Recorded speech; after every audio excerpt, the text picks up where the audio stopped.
Let's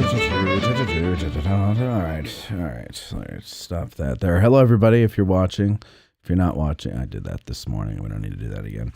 All right, everybody. We're about to start here. This is the continuation of Gettysburg in the American Revolution. This is part 2.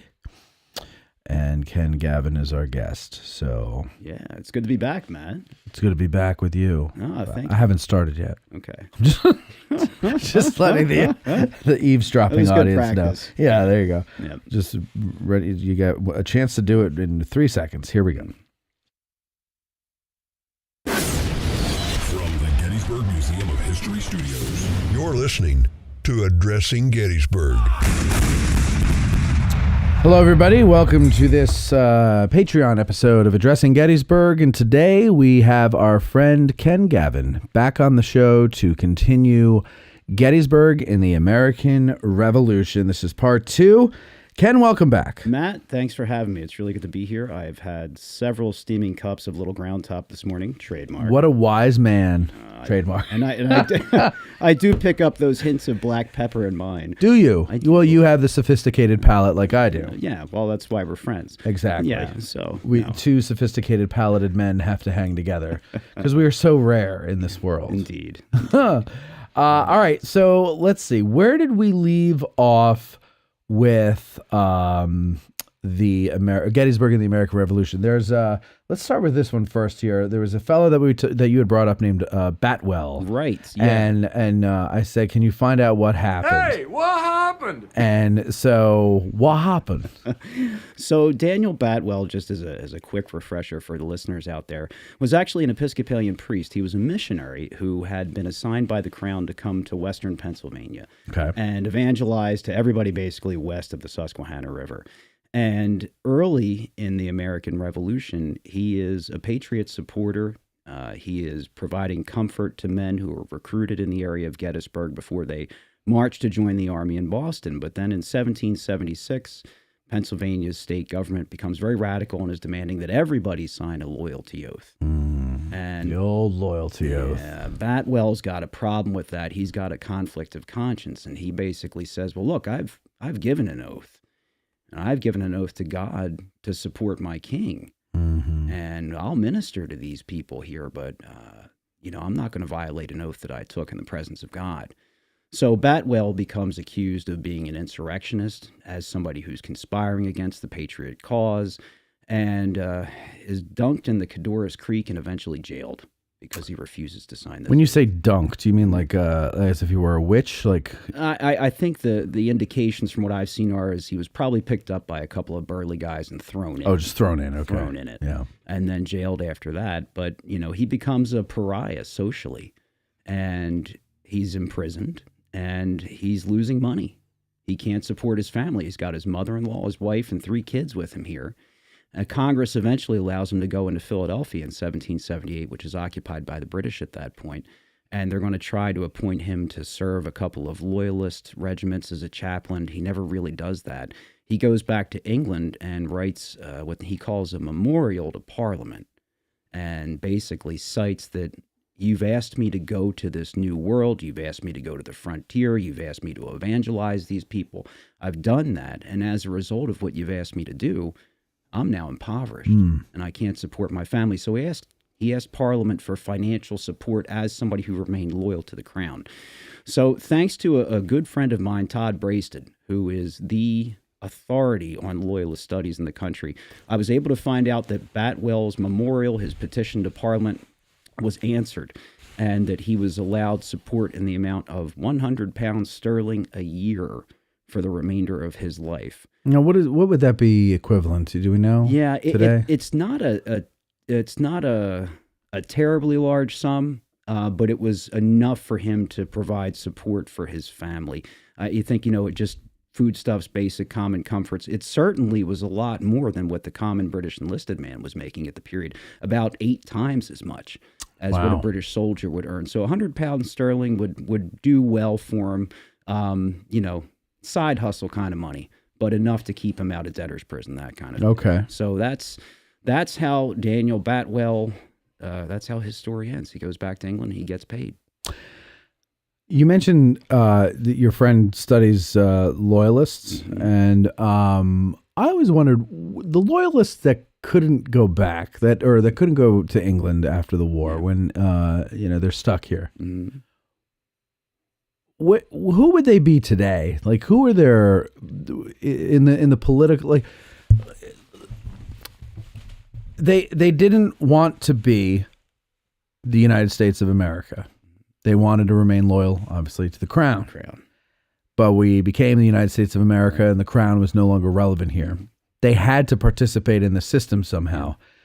So who did they become politically? So, there's a couple of different options. If they were sort of low-key loyalists who flew under the radar, there are some that could just assimilate into what's going on. I would think a number of them are becoming Federalists because the Federalist government is going to show that stability. There are lots of guys who are Federalists like Alexander Hamilton that are advocating for things that look a lot like that British system. There's a comfort level with the way things are going on there. Okay. What most of the loyalists are going to fear, and this is all very general, of course, because some of this stuff, especially down in the South, gets into old family feuds and social injustices that are perceived between folks in the backcountry, folks in the cities, where politics are a subset of this, and politics are utilized in order to advance a social agenda in the 18th century. Things don't change. History reverberates, right? Of course. But, for some of the high-profile folks, if they don't go over to England, many of them are going to get land grants in Canada. The British government is very keen on trying to get folks up there because Canada had become a British possession only in 1763.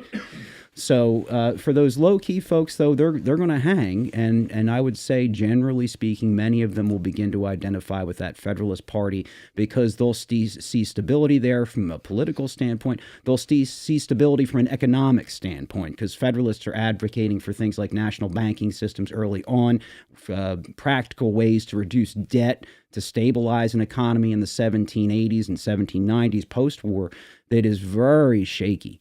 The social ladder and the ability to climb it in the early days of the Republic, it's a short ladder, but those rungs are often not real firm. You could fall real fast, too. And I think we'll see that when we talk about some folks later on today that are connections from this revolutionary period to famous Gettysburg names, how those that social ladder can just collapse very quickly. Yeah, okay. Yeah. So they would become more of the big government voices of our political system. Yeah.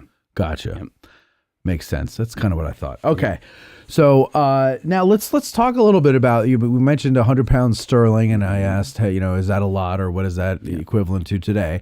But let's talk about banking and economics in the colonies. Yeah. What was that like? I'm glad you brought that up because it was the one key infrastructure thing we really didn't have a chance to talk about last time when we looked at 1770s, this area that will become Gettysburg versus what it will be in 1863. Banking in 1775 is a lot different here. In the area that will become Adams County, there are no banks whatsoever. Economics are largely based on currency in terms of hard specie gold or silver coin. The British preference is that you're always using British pound sterling, but there's a lot of other stuff that's floating through the colonies. Portuguese currency, Spanish currency, Dutch currency is flowing through here too. There are even paper notes like we know today. We're not walking around with gold and silver in our pockets. Right. We've got these greenbacks. There are paper notes that are floating in the colonies too, but they can be issued by individual colonies from time to time. Right. They might be issued by the bank of a colony sometime, or it might very well just be a bill of credit.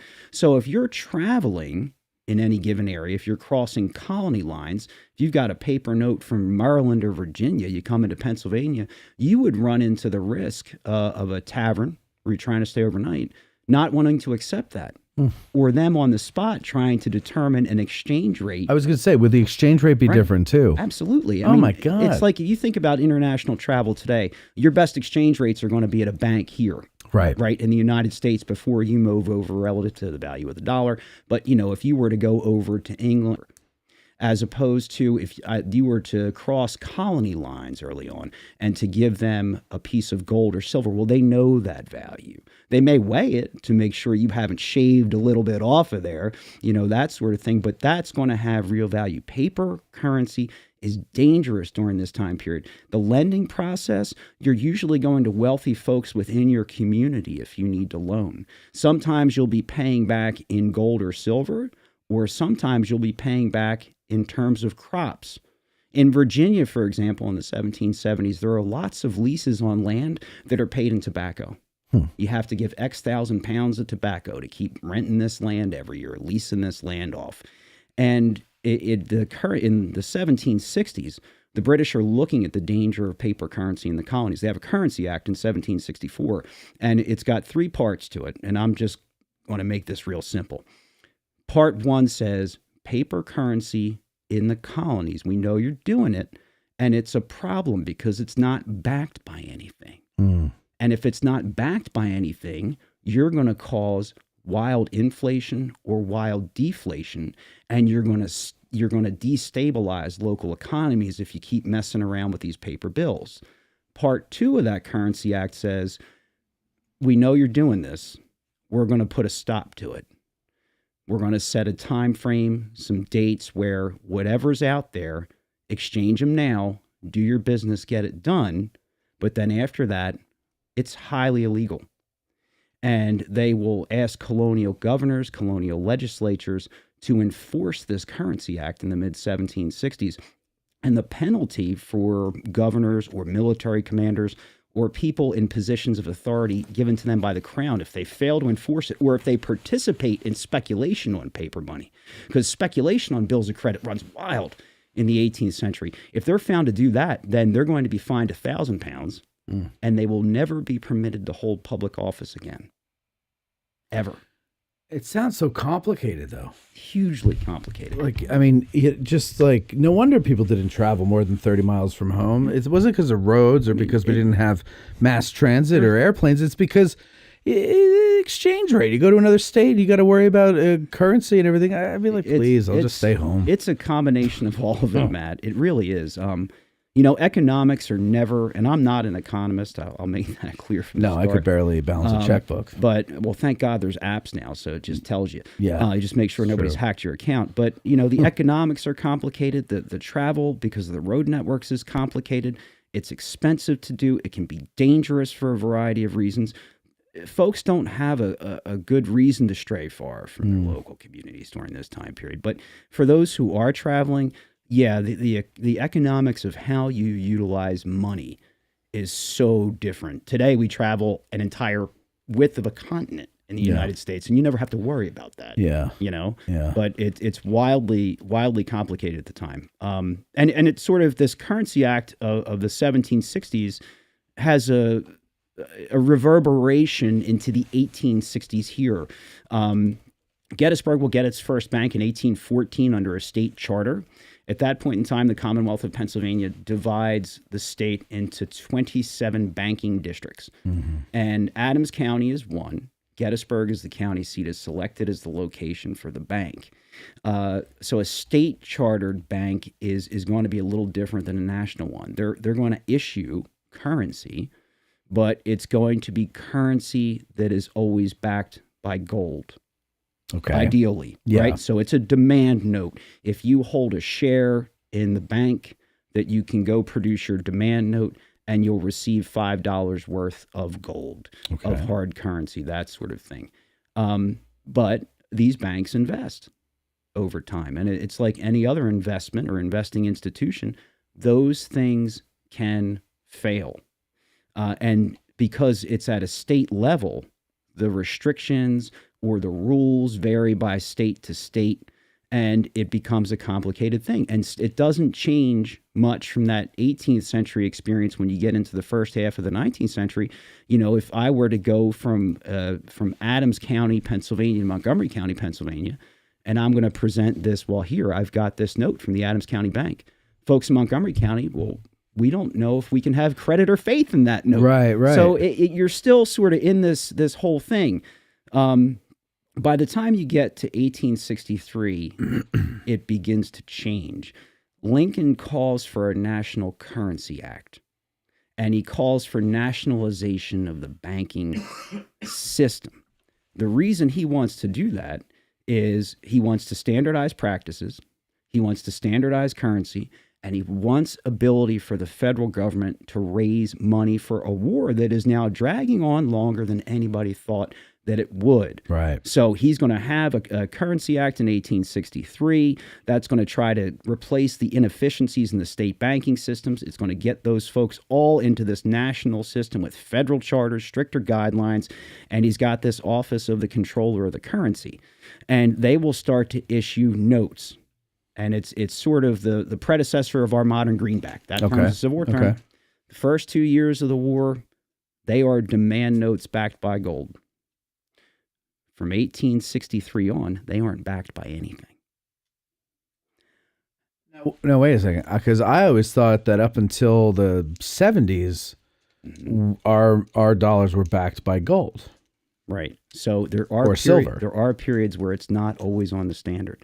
No and kidding. this is one of them here. And if you look at things like when John McCausland goes and raids Chambersburg in 1864 at Jubal Early's behest because they're pissed off that David Hunter has burned the living shit out of the valley. I probably shouldn't have said that word. Sorry. No, shit's fine. Or valley. Yeah. Which were you saying? Either one. Yeah. But, so when McCausland goes in there, and Early takes responsibility for that, he says, nobody else ordered me to do it. I'm angry at what David Hunter has done. If they can't pony up the cash to John McCausland, we're burning out the town. Well, the demand note for Chambersburg in the summer of 1864 asks for $100,000 in gold or $500,000 in cash. That's Early trying to split the difference on a demand note that's not backed in anything. And he's trying to say, all right, well, I guess this is about the equivalency, because those greenbacks that are not demand notes, not backed by gold, are always going to be directly tied to how well the Union Army is doing overall in the war effort, how much faith people have in how that's proceeding. That's going to affect the relative dollar of the value within the market. So that's a real good, I think, illustration of that difference between the specie payment, where we're looking at a greenback payment later on. It sounds so freaking complicated. Like, it's amazing that the country was able to survive in any way. Yeah.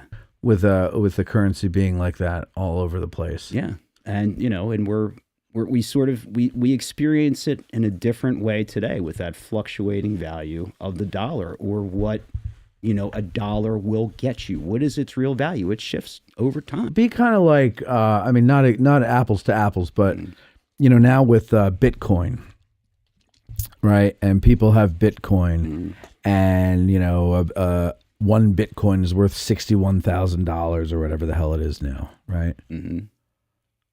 Is it kind of in the same where if I have a note for let's just say $1 from the Adams County National Bank, right, and I go to maybe a federal bank or something. Did they have federal banks up? Yeah, they did. Yeah. So, yeah. And so a dollar at Adams County might be worth, $1. I don't know. Well, but it's $1.50 at the federal bank or whatever the hell. You know what I'm trying to say? I think that, yeah. So if it's Adams County National Bank, after a conversion to a national bank with a national charter, the federal government, as far as they're concerned, $1 issued by that national bank is $1. Okay, it's a bad example. But no, your Bitcoin example is a really good one, I think, for today's audience when they're looking at how Juberly writes that demand note. Yeah. It's like, I want X. He might have said in this day and age, give me one Bitcoin or $61,000. Yeah. That's sort of, that's a dead on kind of analogy. Absolutely. Yeah. So yep. When you donate to Addressing Gettysburg, I'll take one Bitcoin, please. There you go. And to use do not be an addle-pated admiral of the narrow seas. Donate to Addressing Gettysburg. Ken Gavin said it right there. So it comes, it's an 18th century theme that this lovely little book called The Pocket Dictionary of the Vulgar Tongue that is published in 1785. Most of this we cannot talk about on air. Really? Yeah. You might want to, take a look at that. You'll find some good ones in there. Pocket Dictionary of the Vulgar Tongue. Yeah. There we go. Pick that up. Where do you get this? It's a modern Yeah, It's a mo- oh, it is, But okay. it's a reprint of a book that was first published in 1785, and it basically took a look at sexual innuendo. It took a look at what are the foul words, and compiles all of these. So yeah, it's by who? Captain Francis Gross. yes, And it says it collects terms he overheard on late night excursions in search of adventure through London's slums, dockyards, and taverns, anywhere that, according to his contemporary British writer Pierce Egan, quote, a bit of life could be seen to advantage, or the knowledge box of the captain obtained anything like a new light respecting man. Okay, whatever. So it's so verbose. But let's see. Let's go into some of these words here. All right. A bit is money. Bite, a cheat. Also a woman. Mm-hmm. Wow. Mm-hmm. Is that what you called that back then? You should check out the Apple Dumpling Shop sometime. Is that in here too? It is, yeah. Let's go to the Apple Dumpling Shop and see what. That'd be under A. Yes. Apple Dumpling Shop, a woman's bosom. Arbor vitae.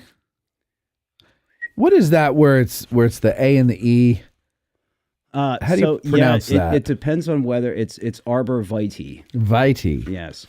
Arbor vitae is I can't say that. Or vitae. It depends on if you prefer a classical or a medieval Latin pronunciation. Okay. Let's go with arbor vitae. Some words for the backside are ars musica, blind cupid, the bum fiddle, double jug. A backgammon player is a sodomite.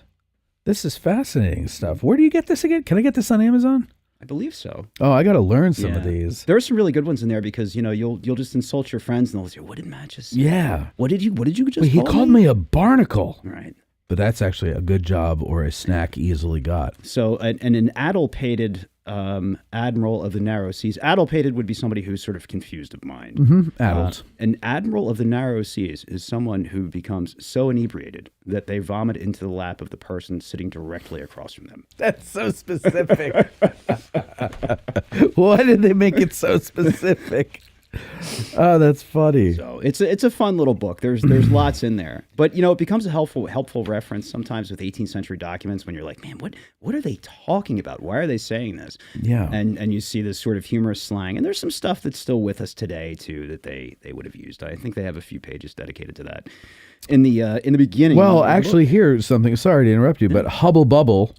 Is confusion, a hubble bubble fellow, a man of confused ideas, or one thick of speech, whose words sound like water bubbling out of a bottle. But today we shortened that to hubbub. Yep. So I just figured something out there. There you go. And now I really want to buy this book. You should. This might be the first book I read cover to cover in a long time. And you can do it in like 10 minutes. Yeah. Yeah. Apple Dumpling Shop, a bushel bubby, cat heads, dairy, ditties, dugs, heavers, kettle drums. Those are all female naughty bits? Mm-hmm. Where the hell do they get these names? Matt, they don't have television. It's you Yeah. get creative. This one, though, very basic, though. King's Pictures is coin. Yeah. Yeah. Yeah. Makes sense. Okay. I could go through this. We don't So- want to make the whole thing about this book. we went from economic theory to dirty words in the 18th century, and that was our fun little rabbit hole for this afternoon. Yeah. So anyway, yes, do not be an addlepated admiral of the narrow seas and become a patron like me Exactly. and Ralph Siegel. Yeah. I want to be Ralph Siegel when I grow up. We all do. Yeah. We all do. So All right. What else you got? anyway, so that sort of wrapped up those few things from last time. But I think we wanted to focus today, too, a little bit on famous names from the battle in 1863. Yeah. Let's do that. Okay. So I don't have a particular order to how I want to do this, but we'll Just throw them out. We'll ping Throw pong 'em this. out. So, Throw 'em let's start with a really famous name first. Robert E. Lee. Everybody knows Robert E. Lee. Sure. Born in 1807, and his father is a Revolutionary War veteran. Light Horse Harry. Light Horse Harry Lee. Henry Lee III, Light Horse Harry. Robert E. Lee will be his fifth child from his second marriage. Born in 1807, Henry and Light Horse Harry's first wife had passed away, and then he married again after that. And Henry Lee's an interesting cat. Yeah. When the Revolutionary War breaks out, 75, he joins up with a dragoon unit. And for folks who aren't familiar with the word dragoon, that is cavalry. And they are in Virginia. They will become the first Continental Dragoons. They fight in the Philadelphia campaign of 1777. So Brandywine, Germantown. And this is a time, we're looking at scale, especially with folks who are looking at Civil War a lot. You're used to big scale. I think I've said that before. Continental Army, it's a lot smaller. Yeah. In 1777, by best estimates, there's only about 1,100 troopers in the whole Continental Army. Wow. Yeah, I mean, that's a brigade here. Yeah, it's like small brigade. Yeah, it's half of what Buford's got out there on the first day. Yeah. That's only a portion of the cavalry. But much like 19th century, in the 18th century, they are responsible for intelligence, counterintelligence, what we would know as guerrilla operations, sort of disrupting supply lines, that kind of thing. Lee is very good at this. And by 1778, he's promoted. He's given command of a mixed corps of cavalry and infantry, known as a legion. And he'll go on to gain a good reputation with that. In 1779, as he really starts to rise to prominence in New Jersey, in North Jersey, in fact, at a place called Paulus Hook, which is the 18th century name for Jersey City. Ah, okay. So if you, and this is going to be summer of 1779. By that point in time, the war is starting to it's shifting to the south, and the British are holding New York City. But it doesn't mean the war in the north is ending. There are constantly, with Washington's forces in New Jersey, the British in New York City, these probing operations where the armies are feeling out at each other. They're hitting each other with these lightning raids. And Lee is responsible for this lightning fast raid at Paulus Hook in August of 1779. Goes in with about 300 guys, suffers less than 5 casualties, kills 50 enemy soldiers, and captures over 150.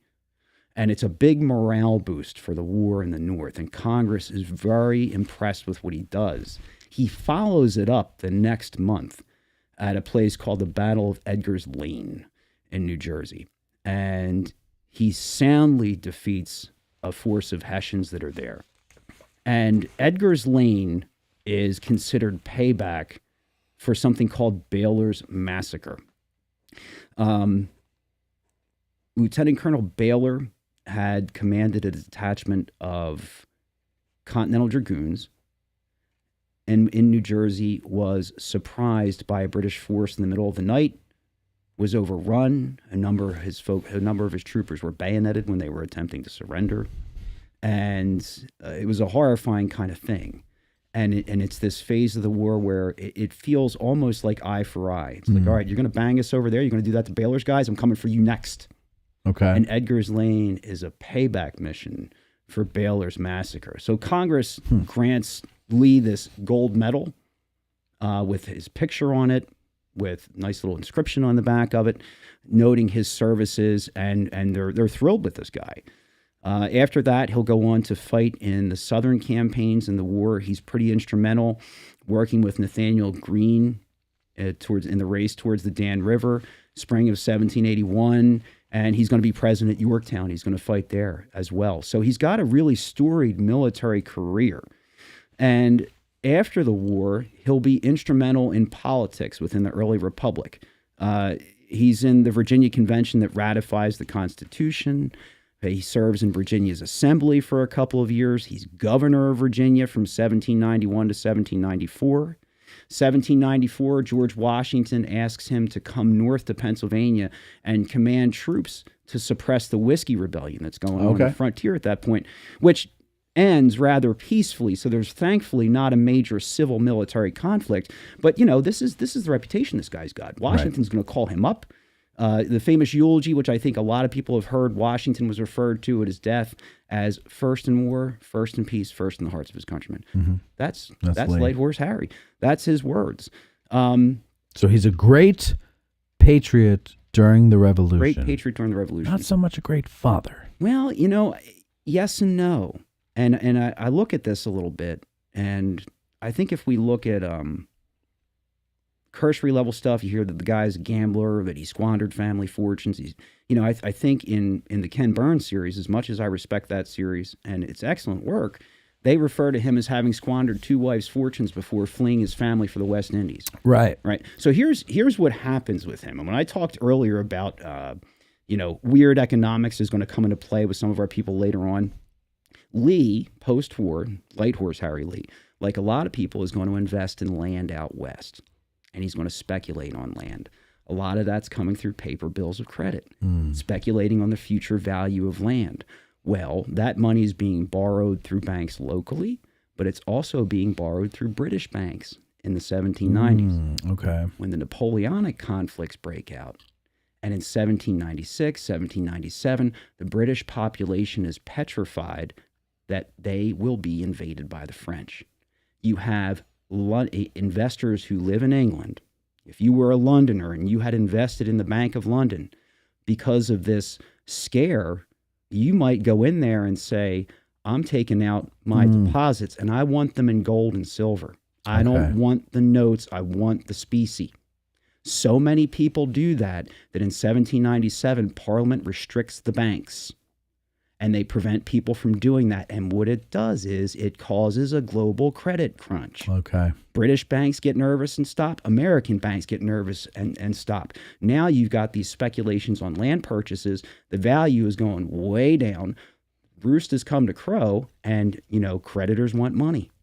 And this is where Light Horse Harry Lee loses a vast portion of his fortune, but so do other people like Robert Morris, financier of the Revolution. James Wilson, who's a seated member of the United States Supreme Court, has to run from creditors because of this collapse within the economic system and due to this land speculation. Was it John Adams's son or son-in-law? I think it's the son-in-law that his daughter marries. Or at least this is the way they depict it in the series. Colonel Smith. Yeah, he gets into the land speculating and loses everything. Yep. Yeah. And there's a lot of these guys who do. So it's in my mind, not necessarily malfeasance as a parent. It's that investment screwed everybody. Okay, so right. And the reason he goes to the West Indies, well, fast forward, that's more towards the War of 1812. He's got some friends in Baltimore who are writing for newspapers that aren't necessarily supportive of the war. And he goes to try to help them. They get thrown into jail by the local population. A mob breaks into the jail and beats him damn near to death. Lee cannot speak. He is so severely beaten by this mob. He attempts to recover, and it's taking a long time. So he'll do what a lot of folks did in the late 18th, early 19th century is they feel that the West Indies may be a healthier climate. He goes to the West Indies to try to cover because he got beaten damn near to death trying to defend his friend. Really? Yeah, and he tried when he's coming back as he's dying en route at that point in time. And eventually, he's going to die in 1818 on Cumberland Island in Georgia, ironically being cared for by General Nathaniel Greene's daughter, Louisa. And the body is going to be moved, I believe, in 1913 to the Lee family crypt. So, for me... so Ken Burns, and another, I've heard it, read it other places too, like he's been really misrepresented in history. I think so. Yeah, I do. I wonder if it's to make Lee's story more compelling. Well, here's my thought on that. This is just Ken Gavin's theory, Matt, but it helps the lost cause theory. That's what I'm saying. Here's the marble man. He was presented with this awful childhood. And am I saying his childhood was ideal? No, his father, was probably going to go to debtor's prison. All this stuff happened, but it doesn't mean that his father was a jerk. Yeah, you know what I mean. But, no, of course. But you can create this narrative of, well, he had to overcome that, and he did. Yeah. And it makes that marble man that you just put up on that pedestal. And it worked on me. I've bought it hook, line, and sinker. So that's fascinating. See, that pisses me off. But that's why these conversations are good. No, it is exactly. There's another thing I want to add in with the Lee family that's got an interesting Revolutionary War connection here. So if you think about, Robert E. Lee's pedigree is pretty impressive in terms of Light Horse Harry's dad. His wife has an even more impressive pedigree because Sure. she's the great-granddaughter of Martha Washington. Right. You know, Lee has married into aristocracy, the closest thing to royalty we're going to get. That house at Arlington is hers before it's his. Mm-hmm. So in April of 61, when Lee makes the decision, he's going to stay with his home state. That creates a major issue at Arlington House because now he's gone. She's there by herself. She's going to leave because she knows the Federal Army is coming. War breaks out in April of 1861. By May, Irvin McDowell has occupied the heights of Arlington where that house is. Right. And she's already out of there. And he has to because they're the heights above D.C. That is one of the earliest strategic objectives for Union forces is occupy Arlington. So they can't shell the hell out of Washington. Right. Right. Sure. So he's going to take that property. They're using it as a temporary headquarters at that point. Interestingly, McDowell seems to be pretty sympathetic. He doesn't really stay in the house. He uses that as a telegraph station. But he actually writes to Robert E. Lee's wife saying, I'm doing everything I can to respect your wishes about the property being respected. You know, this is personal property. We understand that. At Arlington at that time, Mrs. Lee leaves back an enslaved woman named Selina Gray. Selina Gray is given charge of the house, and she is told to safe keep the Washington relics, inclusive of Washington's marquee tent that he used during the war, locked in the basement. McDowell gets to a point with, he's got 14,000 guys camped there. He's using 1,100 acres. McDowell knows what this stuff is and feels that he doesn't want to be responsible for its safety. Guys are starting to break into the basement, take stuff out. So he asks for help. And the tents and what is left are eventually sent over to the Patent Building. Okay. And they are placed on display at the Patent Building in 1862. Everything is numbered. Everything is kept there. And it's a good thing that McDowell did this because you could see a scenario where enterprising young 19, 20-year-old guys be like, I'm going to cut off a piece of Washington. Sure. And take it home. That sort of thing. But it actually preserves it. It's displayed there for a period of time. And when it's being used as a hospital. So you've got federal soldiers in hospital there who are sort of lying in the hallways, but this is on display in the patent office. In the patent office for folks to come to see. Eventually, that's going to be sent over to the Smithsonian Institution. Arlington is seized for non-payment of taxes. Mrs. Lee attempts to pay those taxes. Her agent is turned away. And the house is seized by the federal government. It becomes Arlington Cemetery. So wait, it's seized for non-payment of taxes to who? That I'm a little unclear on. Okay. All right. But the tax amount, it's the federal government demanding it. So it's like $93. Demanding so it's the federal government saying you haven't paid taxes. You have a tax that is unpaid in the amount of $93 in the 1860s. Post-war, she attempts to pay these taxes and is told no. She will die in 1873. Robert E. Lee has died in 1870. The eldest son will eventually sue the federal government. It goes all the way to the Supreme Court over a lack of due process being given to his family for this property. The Supreme Court will vote 5-4 in favor of the Lee family, but they want nothing to do with the property at that point. Really, they want it back so they can sell it to the Fed. So the Lee family ends up selling the property to the federal government after they win the court case. The tents will go back into the possession of the family. Okay. All right. And in 1909, a guy named W. Herbert Burke, who's an Episcopal priest, will purchase Washington's war tent, and he will display it at Valley Forge.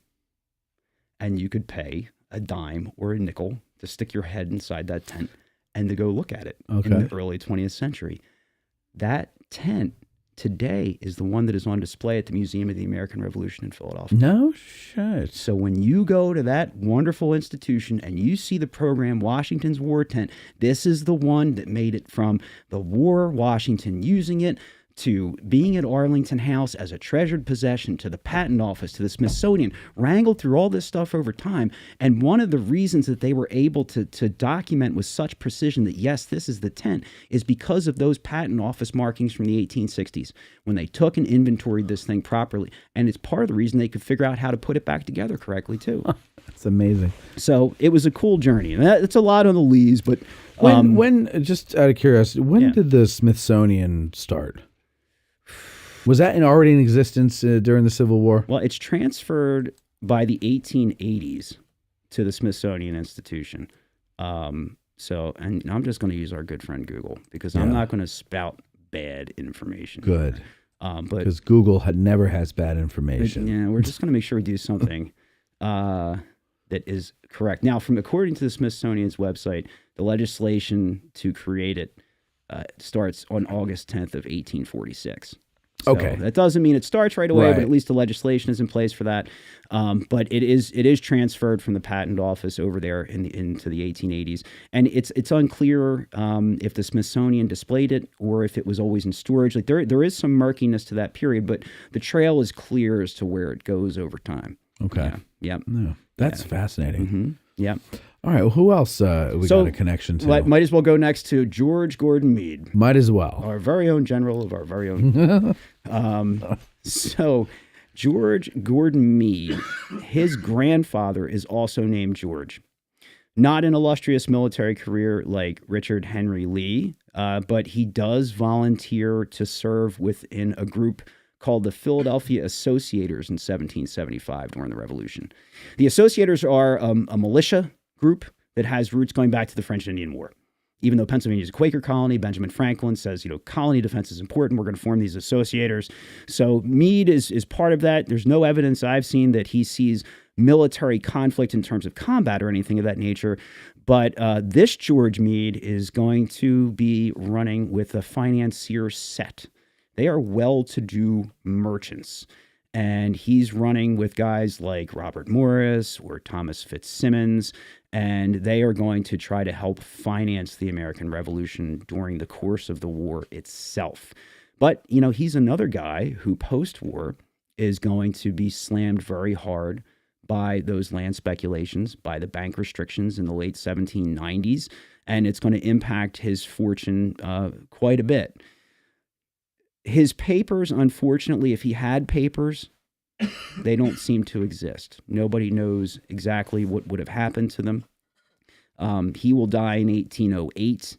He is not known to George Gordon Meade of fame from the American Civil War, but he is going to, if you want to go see maybe what he looked like, and I'm going to say maybe because I don't know if there's any good images from life, go to Fairmount Park in Philadelphia, where the Centennial Exposition was held. And of course, for anybody who doesn't know, the Centennial Exposition in 1876, obviously the 100th anniversary of the Revolution, one of the big exposition buildings that was there, Centennial Hall, is the Please Touch Museum in Philadelphia today. So that architecture is preserved. Some of the other structures are preserved. But they erected something called the Catholic Total Abstinence Fountain. And it's a huge sculpture thing. It's got some religious figures, but it's also got prominent Catholics from the period of the Revolution. This George Meade, grandfather of George Meade, was a prominent Catholic citizen. So there's a bust of him featured on the Total Catholic Abstinence Fountain out there. It doesn't run water anymore, but it's pretty. You can go ahead and take a look at it. It's abstaining from running water. Yeah, there wasn't enough holy water, Matt. Yeah, that's it. No, was George Gordon Meade a Catholic, or had they switched religions by then? So he's born Catholic, and it's interesting. If you look at the family, it's Catholics who are like marrying Episcopalians or other Protestants all the time. Like it seems to be a running theme from the 18th century into the 19th century. So Meade is born Catholic. I've not seen, and I'm not a Meade scholar per se, but I've not seen anything that puts him on a level with a William Stark Rosecrans, who was like unabashedly Catholic, talked a lot about his faith all the time. If you read Rosecrans, you'll see this come through quite a bit. But Meade is at least born Catholic. Yeah. Okay. Yep. The next two I want to do together. All right. And these will be two more federal officers of note. One is Colonel Paul Revere, Oh, yes. of the 20th Massachusetts Yes, Infantry sir. Regiment, mortally wounded here on July 2nd as part of Norman Hall's brigade. The other is Lieutenant Colonel Rufus Dawes, commanding the 6th Wisconsin, and that's a name that for all of us Gettysburg aficionados, we know them both. We know them well. We know what they did here. There's no reason to get into that, but it's the common thing they share, the common event these guys share from the course of the Revolutionary War. This Paul Revere, who was mortally wounded here, is the grandson of Paul Revere. Sam Adams. Oh, Paul Revere. Yeah. Boy, that would be interesting, wouldn't it? Wouldn't it, We're though? going to start that rumor today. Abigail would be pissed. Yeah, he's the grandson of Paul Revere, the silversmith. And Rufus... No, Abigail was John's wife. Abigail was John's wife. Who was Sam? Was Sam married or was he a bachelor? I don't know. I'd have to look that up. I feel like he was a bachelor. Huh. Should have been. He wasn't into brewing as much as, the beer would tell. Yeah. Yeah, so... Another one of those things. I don't know. Let me look that one up, too. So you bring on this 18th century guy who's like, I don't know. But Samuel Adams.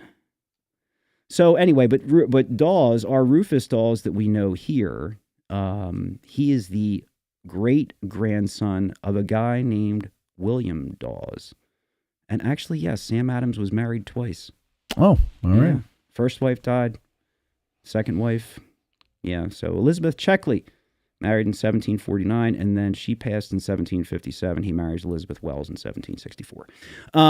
But Rufus Dawes here, so his great grandfather is a guy named William Dawes, and both William Dawes and Paul Revere do that famous midnight ride in April of 1775 together. Right, that's right. So, I forgot. Longfellow gives us this poem that focuses on Paul Revere, but Right. Dawes is there. There's a bunch of other guys making these rides too.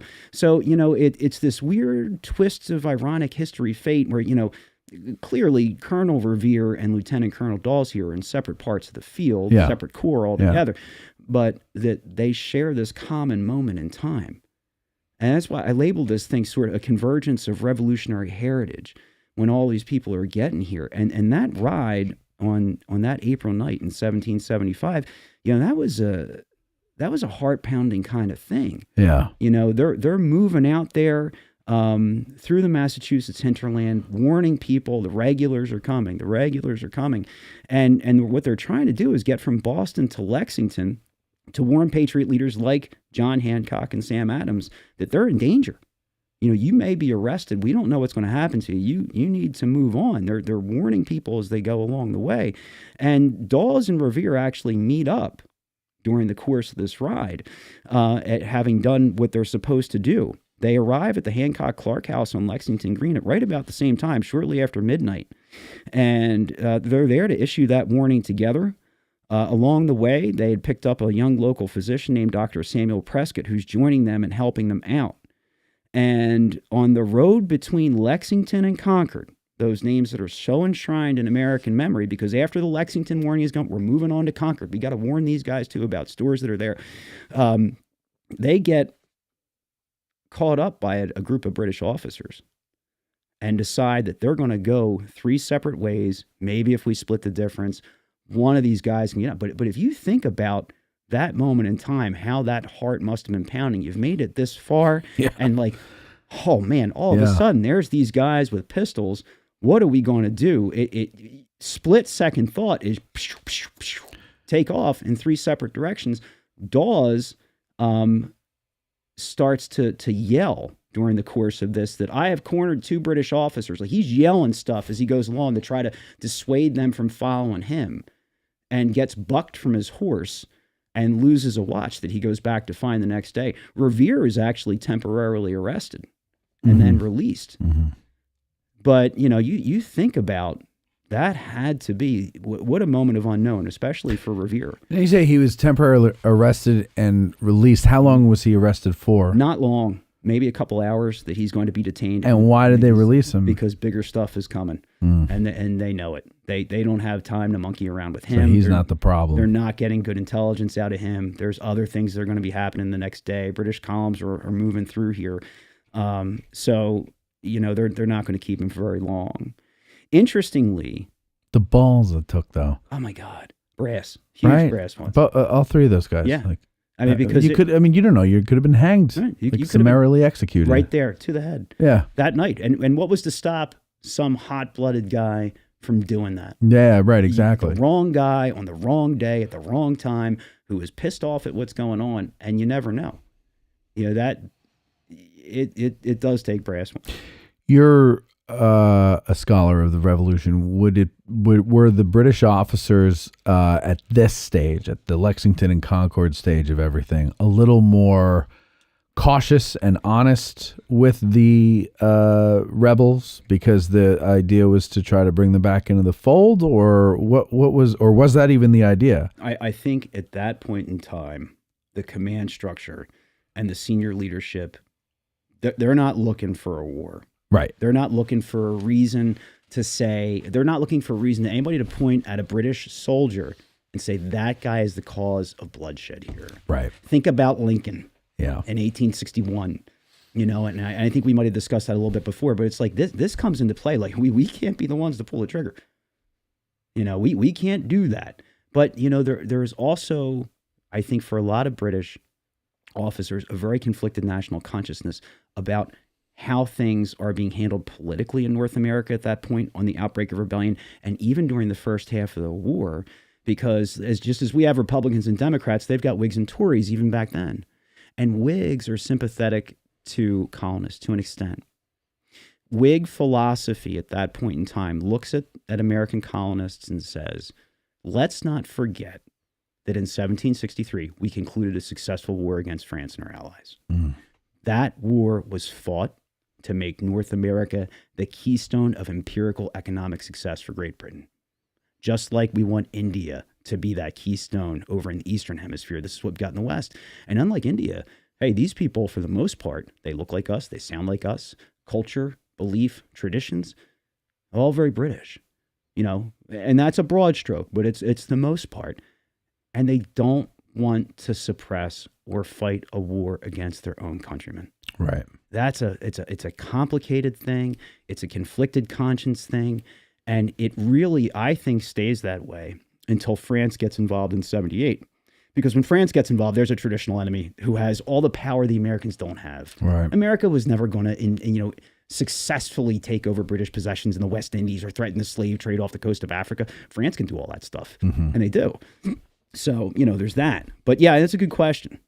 Interestingly, with the Revere case, specifically with his mortal wounding here, his mother wrote, after the news of his death, a perspective on that sacrifice and related it to what happened during the Revolution and the risks that we were talking about, the risks that were taken. And she references her son and the father, the grandfather, Paul Revere, and said they knew the risk they ran, but the conflict must be met. It was their duty to aid it. The claim on them was as strong as on any, and gallantly they answered it. Hmm. Hmm. And another, that's a mother's reflection. That's hard. Yeah. As a parent, I don't know that I could be that. No, you just want your child. Noble. Yeah. I mean, that there's that child that's never coming back. Maybe that's how she consoles herself by, making his death a higher, laid on the altar of the nation. Yeah. The other Revere connection that I think is kind of interesting is, with Revere as a silversmith and his work in the 18th century, he's also doing work with copper and other metals, all that kind of thing. He forms a copper foundry, and that Revere copper foundry is going to be responsible for making a lot of the Model 1857 12-pound howitzers, those Napoleon guns that are used during the course of the war by the Federal Army. They make 461 of them. And I think there are about 1,150 or 1,200 manufactured in the North during the war. And that's according to field artillery weapons of the Civil War by Hazlitt. But so they're making like a third or better of those 12-pounders that are used by federal forces. That's a Revere family business that's making that stuff there. So while we're talking about folks who are at the level of colonel or thereabouts, The next one that I wanted to talk about briefly was Waller T. Patton. Waller Tazewell Patton, commanding the 7th Virginia Infantry here in Kemper's Brigade at Gettysburg. He may be a little less well known to some folks. I'll sketch him briefly. When the war breaks out, Waller Patton is going to join up with the Confederate Army. He's initially elected as a major in the 7th Virginia, and he'll take over command in June of 62 when James Kemper is given that brigade. Waller Patton's going to be wounded at 2nd Manassas and spend the rest of that year recovering back home in Fredericksburg, Virginia, from his wounds. He's actually elected to the Virginia State Senate in 1863, but instead of taking that Senate seat, he wants to go back to his regiment and serve in the Army. So in spring of 63, I believe he's down in North Carolina, but then he's with the Army of Northern Virginia with the 7th Virginia Regiment here at Gettysburg. And on the third day, during Longstreet's assault, Pickett's charge, whatever the hell you want to call it, because everybody's got their nomenclature thing, you know. So pick whatever you want. During that part of the battle, as part of Kemper's brigade, he gets up close to the wall, and there are accounts of him holding an enlisted man's hand and saying, "It's our turn next," jumping, and he jumps over. And he gets his jaw torn off by a piece of shell. And I know that's one of your worst fears. It is. Yeah. The jaw. I don't like the jaw. And it does not kill him right away. He will be transferred over to the makeshift hospital at Pennsylvania College, now Gettysburg College. And he'll linger there for a few weeks. He feels that he's going to recover and then passes away. And he's shipped back down to the South eventually, and his older brother, George Smith Patton, was killed at 3rd Winchester in 1864. So George Smith Patton and Waller T. Patton are buried at Mount Hebron Cemetery in Winchester in the same grave. I've been there. I've seen their grave. Yeah. Now, Waller Patton's connections. I'll do one quickly first that's not Revolutionary War. He's the great uncle of George S. Patton. Right. But his grandfather was General Hugh Mercer. Okay. And Hugh Mercer is a Scottish immigrant. He was born in 1726. His father's a Presbyterian minister. He's born near Aberdeenshire, Scotland. Gets a doctorate in medicine at the University of Aberdeen and serves as a surgeon in the insurrectionist army of the Stuarts during the Jacobite Rebellion in the 1740s. So he's going to be at Culloden when British forces just crush the Jacobites there. And now he becomes a fugitive in his own country. Right. And he has to flee. So he's going to come to America, and he is going to settle in Pennsylvania initially, establish a medical practice as a doctor. And then, quite ironically, by the 1750s, he's fighting in the French Indian War as a provincial on behalf of the British Crown. The empire that he was fighting against at home. Now he's fighting for them here in North America, I think largely as a matter of self-preservation. But this is where he becomes known to a young Colonel George Washington, who is fighting as a colonel in Virginia provincial forces during that French and Indian War conflict. And so they will become friends. And Mercer will be linked to Fredericksburg, Virginia. He's eventually going to go there, and he'll open up shop. And in the early days of the Revolution, it's not really even a second thought for him. He's going to have a small force initially that he's going to have of militia from Spotsylvania, King George, Stafford, and Caroline counties. Eventually, he'll become a brigadier general. He's a brigadier general by 1776, and he's with George Washington during the campaigns for New York and that subsequent retreat through New Jersey. And that's in December of 1776. He's going to cross the river with Washington. They are going to fight together at Trenton. And then 10 days later, at the end of that 10 Crucial Days campaign at Princeton, Mercer is leading his men from the front on horseback, and he's spotted by a group of British infantry, and they think he's Washington. They misidentify him, and they demand that he surrender. He's felled from his horse, refuses to surrender, is bayoneted several times. And then he is taken to the Thomas Clark House, which still stands on the Princeton battlefield today. And 9 days later, he's going to pass away. But that's that generations of sacrifices for different causes. Yeah. But that is Waller Patton's grandfather. So Waller Patton is General Patton, World War II General Patton's great uncle. Yep. And so then his brother George Smith Patton is his great grandfather. I believe that's how that works. No, wait. If it's his great uncle, then then George would be his grandfather. Right. I think. When was George Patton born? The general, the World War II general. Let's do a quick look on that. 18 George something or other. Patton, Olympian, general, all around good guy. Yeah. 1885. 85. So that would be his grandfather. Yeah, I believe that's his grandfather. Yeah. Yeah. So quite the pedigree that's there with those guys. Next up is our friend who we just talked about not too long ago, Brigadier General John Buford. Yes, I like John Buford. Yeah, I do too. Yes. Who was he related to? So, unfortunately, Buford doesn't survive the war. He's dead by the end of 1863. So we'll never know his relatives. But he is the great nephew of a guy named Colonel Abraham Buford. Okay. And Abraham Buford was a soldier from Virginia, came from a pretty well-to-do family in Culpeper County, born in 1747. So by the time the Revolution breaks out, he's in his late 20s, maybe early 30s, and he's going to join up right away.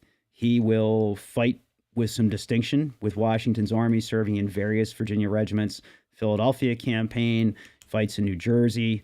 In 1779, and we talked earlier about how the war is shifting towards the south, right? The British have a southern strategy. They're going to try to take major cities down there. And the north, it's more of a backwater where it's got these lightning guerrilla raids and other things going on. So Buford is going to be sent south because the British are besieging Charleston, South Carolina. Okay. And he's part of a relief column that is supposed to go relieve Charleston. Okay. Now, Charleston surrenders to the British before Buford gets there. And so he's going to try to turn around and go back because he doesn't want to be a POW. All these guys have just been captured. There's nothing for him to do. So he needs to head back north towards Virginia. And at a place called the Waxhaws, he is overrun by a British officer named Bannister Tarleton. And Bannister Tarleton has a reputation for laying waste to the country, and for really making people feel warfare. It depends on what you read about Waxhaws. It's like described as a massacre. There are other versions of it that say, well, not everybody was killed by the British. It's one of those murky things, but I think it's safe to say that there are at least enough of guys who were trying to surrender and were cut down, and Tarleton lets it happen. Yeah. Enough to make it memorable. And Buford will escape. He will get out. He's part of the contingency that gets out of there. And then the Americans will utilize the Waxhaws as a major propaganda push to see, look at what these guys will do. Yeah. If you're on the fence in the South, this is the way they treat people down there. They based the Colonel Tavington in The Patriot off of him. Yeah, they did. And I think that movie was like... Well, it's fun. It's fun, but it was they overdid it. Don't be such a nerd. I know. I like Glory. Glory was really good. Yeah, it was... They overdid it to the point where it was... The British were made to be this evil empire. Almost. And it was not... It wasn't that exaggerated. I think it was hyperbolic in a lot of senses. And, candidly, when you're looking at that stuff in the South, the British goal for that was they never had a lot of troops. 5,000 to 8,000, 3,000 to 8,000. It really ranged the size. But their goal going into these southern populaces was, we're going to take control of a center. We're going to say, loyalists, you take this. Now you run with it. And then we're off to the next thing. Well, what that did was it created that it's maybe about politics, but maybe now it's about an old score. And a lot of the atrocities in the South are American versus American. Yeah. And I mean, brutal kinds of things. And it's on both sides. Right. Well, you went and raided that old woman's cabin and you beat her. Well, we'll find your mother and we're going to spigot her. Spigoting is when you take a plank and you drive a spike through it, and then you pick somebody up and you force their foot down onto it. Oh. And you spin them around multiple times. Why would you do? Who thinks of this shit? It is brutal torture. There are instances, Matt, where a pregnant woman is killed in her house in the South, and written in her own blood above the canopy of the bed, "Thou shalt not give birth to a rebel." Wow. This is the type of absolutely brutal nature of that war in the South. But they weren't an evil empire. Well, I mean, because it was the loyalists doing it. These are Americans on Americans. Right. It becomes very, very complicated. I had a teacher in college, and he was a Civil War buff, but it was actually a television and broadcasting class. We got along really well. Mm-hmm. And he said, and I never actually asked somebody who knows, but he said that, the Civil War mm-hmm. wasn't really a civil war, because a civil war is two factions fighting over the same government, control of the same government. And he said that the Revolutionary War was more of a civil war. And I think he pointed to the fact that the British would get the loyalists to fight their fellow Americans or fellow colonists against each other, but both sides wanted to control the same government. Mm-hmm. Is he right there? I mean, again, he's a television broadcasting professor. It's a hair splitter. I think there are portions of this conflict that look a lot like a civil war, but sometimes that gets down to personal motivations or group motivation within a certain region or a certain areas. And in the Carolinas, the wealth on the coast versus the Scotch-Irish in the hills had been at each other like this for 2 generations before the war. Now this was like, we're going to settle it up. So it's just kind of like releasing the valve. The British Army is coming and just kind of releasing that pressure valve. Yeah. And I think, my view is in 1775 and most of the way and halfway through 1776, this is a rebellion. Mm-hmm. It's not a revolution until a declaration is signed that says no more kings, because now you're forced into finding a new system of government. So that, to me, politically is a revolution. But before that, it's a rebellion. I think for the British in this war, prior to French involvement in 1778, this is a constabulary action to suppress a rebellion. After 1778, this becomes a global war. Okay, yeah, gotcha. But for Buford, who survives, his great-nephew will be John Buford here, and his descendants include a few other Civil War generals. The other 2 are Confederate Brigadier General Abraham Buford, who's a cavalry commander in the Western Theater of the War. That guy is a cousin to our John Buford here at Gettysburg. And Napoleon Bonaparte Buford. Right, that's John's brother, right? Yeah, John's half-brother. Half-brother. Yep. Major General who's got a brigade at Corinth in 1862 and serves on Fitzjohn Porter's court-martial in late 1862 as well. So some interesting connections there. How much time do we have left, Matt? Give me like 2 more. Okay, so let me pick. Yeah, pick one. All right. And then another. All right. So that would be 2. That would be 2. All right. So let's say James Wadsworth. Jimmy Wads. There's a good book on him called Old Waddy's Coming. Okay. It's a hell of a good title. It's a little biography on Jimmy Wadsworth, who's obviously got a division within the 1st Army Corps here at Gettysburg. He is, according to his biographer, and I'm inclined to believe it based on 2 different images I've seen of this guy from the war, is carrying a Revolutionary War sword here at Gettysburg, and earlier in the war as well. which is an interesting sort of thing that he's going to carry that. But his father's second cousin, and this is a little bit of a Spaceballs kind of connection, right? But it's a good one. His father's second cousin was a guy named Jeremiah Wadsworth, and this is going back into the time of the American Revolution. Early in the war, Jeremiah Wadsworth is appointed to a committee charged with finding clothing for troops from Connecticut who are on their way to he procures like 5,000 pairs of 5,000 pairs of yarn stockings, 1,800 pounds of what is called lawful money in specie for the use of the Army so that it can purchase things. The Army's got it. I'm going to buy this bill of credit. Here you go. Here's the actual money. We can pay for that sort of thing. Okay. So going back to that economics from earlier.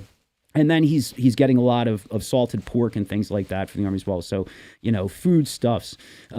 He did a great job serving in those administrative roles, and Congress eventually appoints him as Deputy Commissary General of Purchases in June of 1777. And then he's going to take some time away from that. And when Congress reorganizes the entire Army supply system during the Valley Forge encampment, he becomes the Commissary General of Purchases in April of 1778, and is really instrumental in working with Nathaniel Greene to overhaul supply and logistics networks. How do we more effectively get foodstuffs and clothing and tools and all these other things that the Army needs as it moves through the field? How are we going to rearrange that? So think about in the American Civil War, good staff officers who are streamlining all that stuff. Mm-hmm. Like the guys working with Hooker in 1863 or McClellan early in the war to how we make it efficient, make the guys happy, get them what we need. Wadsworth is that guy who's doing that. And so he's going to be a relation to our James S. Wadsworth here at Gettysburg. The last one that I'll do, since 1 and 1 is 2, is going to be... Actually, you could do another one after this one, too. We have a little more time. Okay, good. But then I'm going to make this a fast one. Okay. And then I'll do this other guy last because he's a little bit more involved. Perfect. But Uncle John Sedgwick. Johnny Sedge. Yeah, commanding our 6th Corps here in the Army of the Potomac at Gettysburg, and has some of the best last words of all time. Unfortunate ones, but some of the best ones. Yep. He is named John for a reason. His grandfather was also named John. His grandfather was also from Cornwall, Connecticut, and a very prominent and wealthy local citizen who joined Connecticut forces during the course of the American Revolution very early on. He'll be stationed at Fort Ticonderoga and the Northern Department early in the war with the Continental Army as part of the 4th Connecticut Regiment. And then he is promoted to become major and eventually lieutenant colonel. He's going to serve with distinction at Germantown. He'll survive the winter at Valley Forge. He goes home after the Valley Forge encampment. He resigns his commission in the Continental Army, but he does that in order to help organize Connecticut's state militia. So they have home guard forces, basically. If Connecticut runs into trouble, if it's invaded by the British, this John Sedgwick is the guy who's really trying to get the militia squared away, get it organized, get it trained, so they have a healthy and robust militia force on hand in case of an emergency. So he becomes a local hero. When he dies in 1820, he'll be buried at Cornwall, and he is eulogized by the Reverend Timothy Stone. Know ye that a great man has fallen in Israel this day, is what is said at his funeral. Wasn't very good at geography. No, he wasn't. But Connecticut, so close. And it's very likely that a 7-year-old future Major General John Sedgwick is there. Oh, wow. Yeah. Oh, that's cool. So Uncle John, Grandpa John, there's our connection. The last one I want to do for today is Brigadier General Alexander Stewart Webb. Who's probably a familiar name to most of your listeners here, commanding the 2nd Brigade, 2nd great Division. Statue. Yep, of the 2nd Army Corps.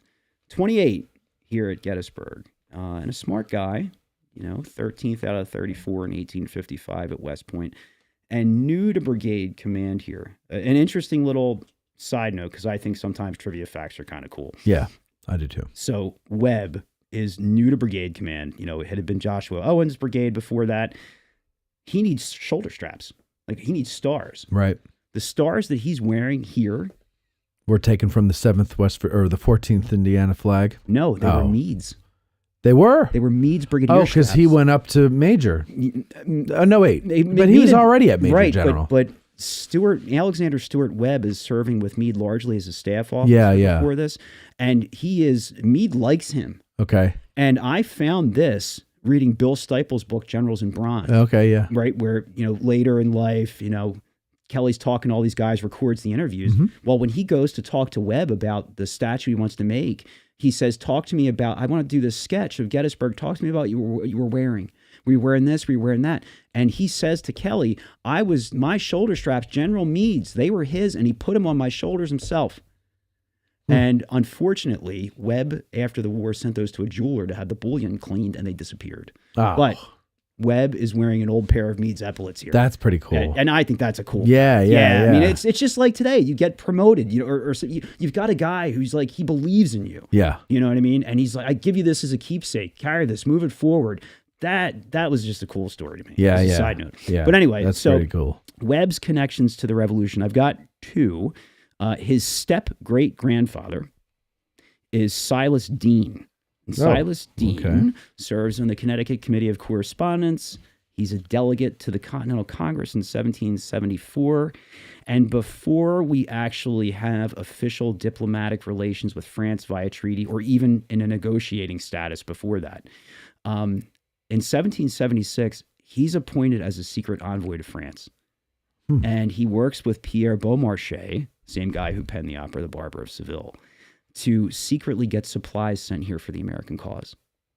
So they're using fake firms, the most famous name of which would be Rodriguez Hordelet and Company, which never even existed. But the French are using these fake corporations basically to send uniforms, money, gunpowder, weapons to the Americans in a pre-treaty phase. Silas Deane is a guy negotiating this kind of stuff, like on the political backside, totally in the dark. Right.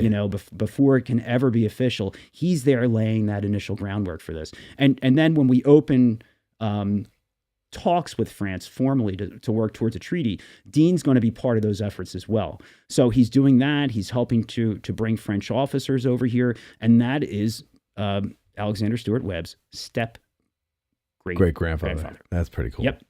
And Webb's other connection will be a guy named Samuel Blakely Webb, and this will be Webb's direct grandfather. Webb is another Connecticut guy, Samuel Blakely Webb. He attends the First Continental Congress, and that is where he first meets George Washington.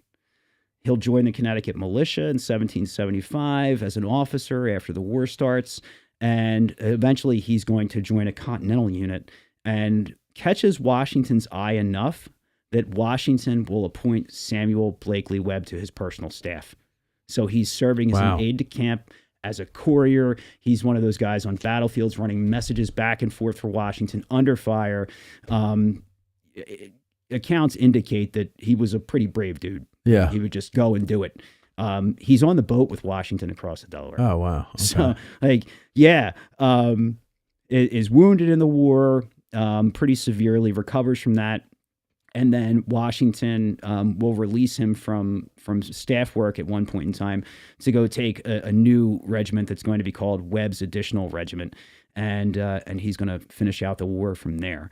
And actually, he's imprisoned at one point, paroled, and then released towards the end of the war. So yeah, Alexander Stuart Webb has two really interesting kinds of connections here, and I just love that Meade story. And I'm going to just plug that book if anybody is interested in humanizing generals in the American Civil War, both sides, Generals in Bronze is an excellent read because it's 20, 30 years later, and these guys just don't give a shit. They're going to tell you exactly how they feel about everybody. It's all on the table. So that's fun little short form stuff. Yeah, cool. Yeah, so...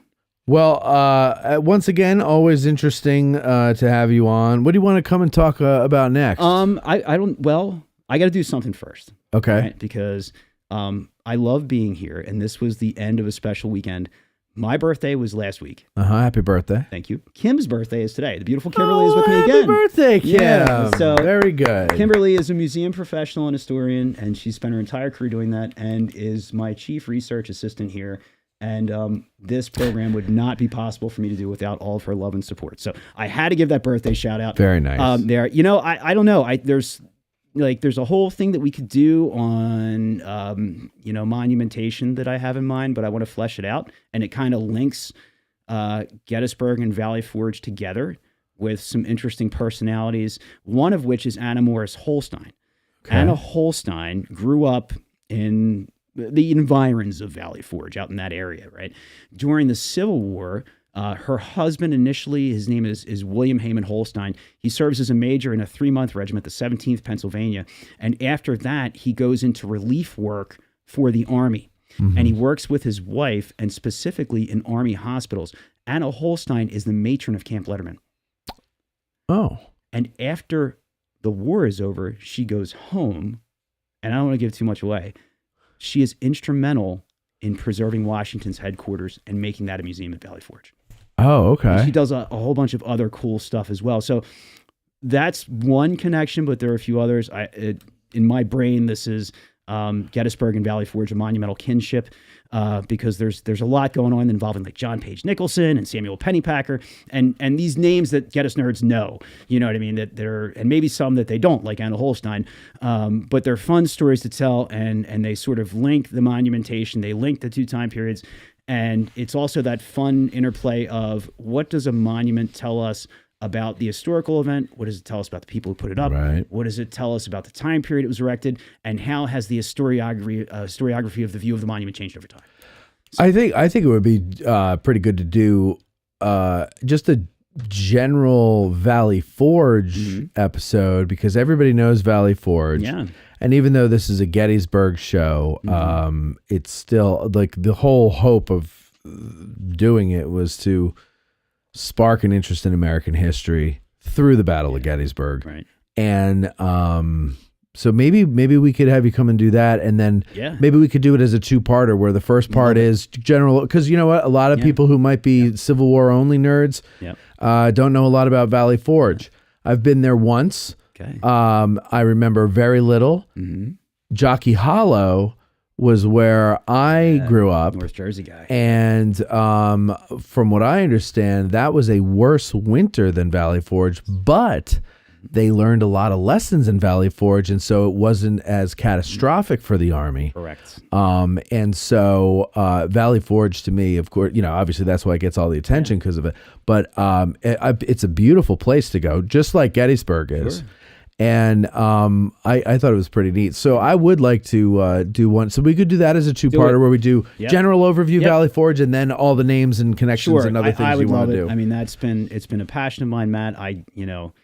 It's funny. You grew up there. I grew up down in the Valley Forge area. It's been a part of my life since it's an early memory. Of being like 3 or 4 there.